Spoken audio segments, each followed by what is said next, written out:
Angel Reese's flagrant foul of Caitlin Clark had the entire basketball world talking, with some even labeling her jealous and bitter. Angel believes she did nothing wrong. Can you kind of, in the flagrant, did you feel like that? The basketball play.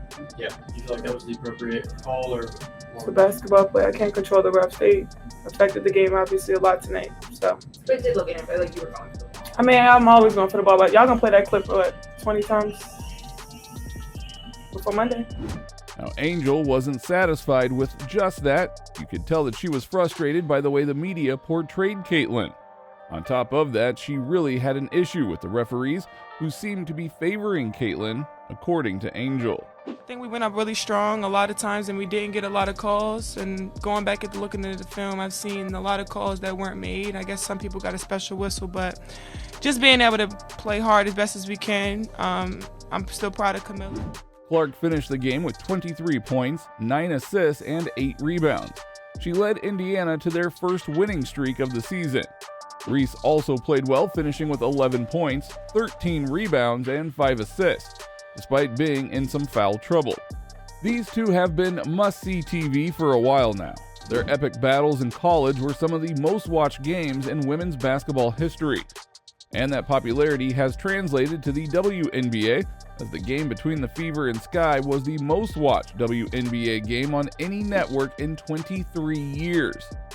The last time a WNBA game pulled in those numbers, Caitlin and Angel weren't even born yet. Which is why Angel's flagrant foul of Caitlin has been such a big deal. There were plenty of eyeballs on the game, and most people seem to have a different opinion than Angel. One person who was truly disgusted by Angel's flagrant was Skip Bayless. He went as far as to say that it wasn't a basketball play and even called her bitter. So now I listen to her post games, and yeah, she's become the villain. I don't think she wants to be the villain, but she's become the protagonist, the opposite. She's the instigator. She's the instigator. 100%. Her post games reek a little bit of jealousy and bitterness. That's how it comes across to me. While Paul Pierce took a different route than Skip. It seemed as if Pierce was insinuating that Caitlin got into Angel's head, and she was frustrated with her performance, which led to her picking up the flagrant foul on Caitlin.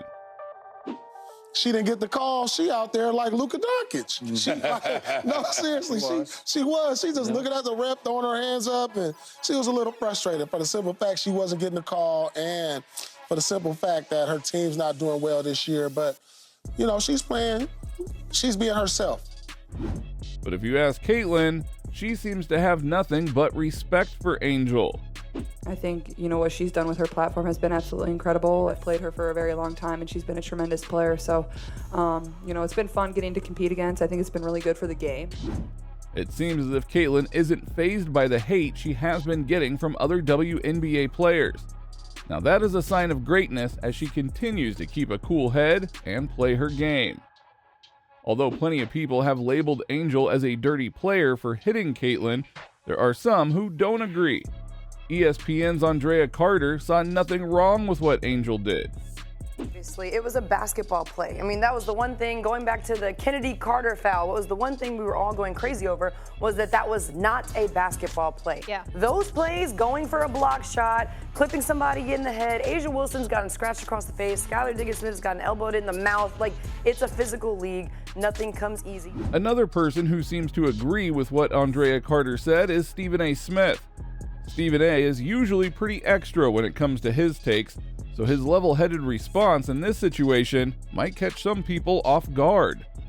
Again, it's a basketball play. She can be upset about it, but it's a hit to the head, and that's what they're doing in this day and age. The call was correct. The call is correct. The game is a little bit different. That's number one.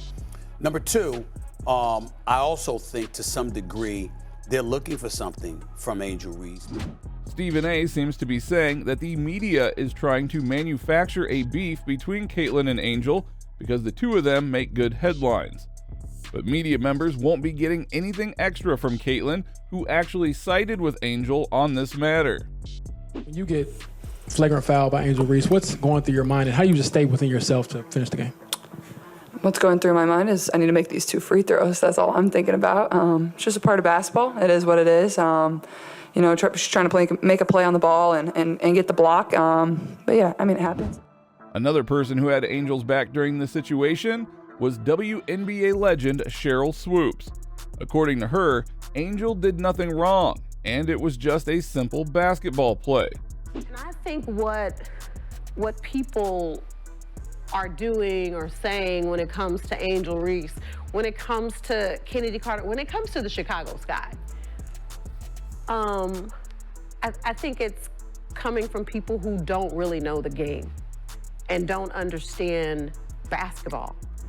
But Swoops was also the one who questioned whether Clark would be able to dominate the WNBA the same way she did in college.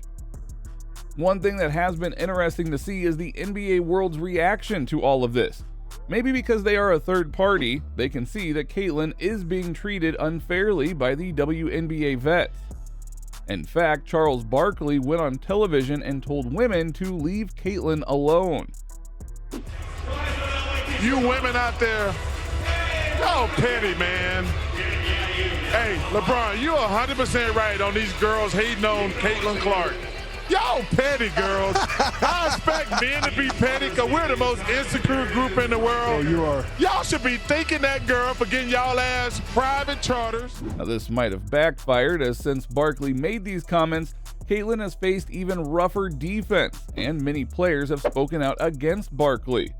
To be fair to them, there have been many great WNBA players who are pushing the game of basketball forward. Caitlin just happens to be the one who can take it to another level. But going back to what Skip Bayless said, Caitlin gets so much credit for the WNBA's recent popularity that other players do seem to be jealous and bitter about it. Now that does include Angel Reese. Reese made sure that everyone understood that she was part of the WNBA's growth as well. And just looking at that, like, I'll take that role. I'll take the bad guy role, and I'll continue to take that on and be that for my teammates. And if I want to be that, and I know I'll go down in history, I'll look back in 20 years and be like, yeah, the reason why we watching women's basketball is not just because of one person. It's because of me too, and I want y'all to realize that. Like, it's not just because of one person. A lot of us have done so much for this game. Meanwhile, Jeff Teague went on his podcast and clearly said that the WNBA players are flat out hating on Caitlin, even though she is uplifting the entire game of basketball. Caitlin Clark, it's like what the people say afterwards, like, shorty, like, what she do good, just shoot threes?